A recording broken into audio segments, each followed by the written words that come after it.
Hi folks, David Waring here again with InformedTrades.com and today's lesson of the day.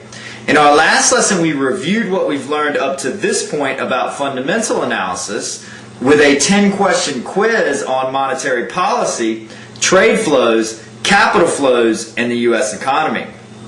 In today's lesson we're going to begin a new discussion on the fundamentals of the individual currencies of the world, starting with the U.S. dollar.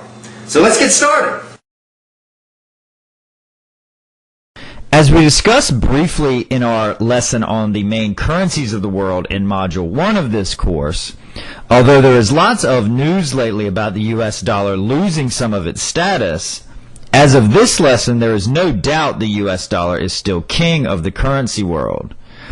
There are several primary reasons for this which we will cover in today's lesson, and which are behind the fact that no matter what currency a trader trades, pretty much everyone in the Forex market follows the US dollar. The first reason why the US dollar is the king of the currency world is the fact that it is a part of each of the world's most actively traded currency pairs. According to the Bank of International Settlements, and as outlined here, these currency pairs account for 67% of the daily turnover in the Forex market. When you add in the US dollar Swedish krona currency pair and all of the currency pairs and all of the currencies categorized as other traded against the US dollar, the total amount of turnover that includes the US dollar on any given day in the foreign exchange market rises to 89%. A second reason why the US dollar is still king of the currency world is because it is the world's primary reserve currency, accounting for over 63% of the world's currency reserves. A reserve currency is a currency held by the governments/central banks of other countries in large quantities. Countries do this so they can purchase goods which are priced in the reserve currency at a cheaper rate than if they had to convert, and to borrow money at a cheaper rate, since lenders will be more likely to lend knowing they hold large quantities of what is considered a more credible currency. Perhaps most importantly for traders, many countries, and especially countries in Asia, the most talked about example being China, maintain large reserves of US dollars so they can either peg the value of their currency to the US dollar or maintain a loose peg.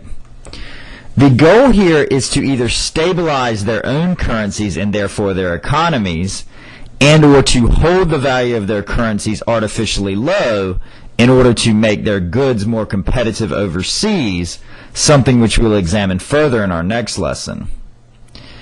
The third reason is that many private businesses and individuals located outside the United States hold US dollars for trade reasons, or because they consider the currency more stable than their home country's currency. This, combined with what we just covered on the US dollar being the world's primary reserve currency, means that over 2/3 of all US dollars in circulation are held outside of the United States. The last major reason why the US dollar is still king of the currency world is because many major commodities such as oil, gold, and silver are priced in US dollars, making access to dollars essential for many people in the world that want to purchase these products. More than simple interesting facts, these factors can have huge effects on the value of the US dollar and are therefore extremely important to us as traders.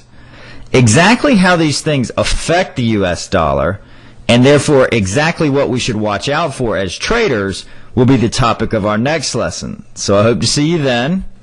As always, if you have any questions or comments, please feel free to leave them in the comment section below. And good luck with your trading.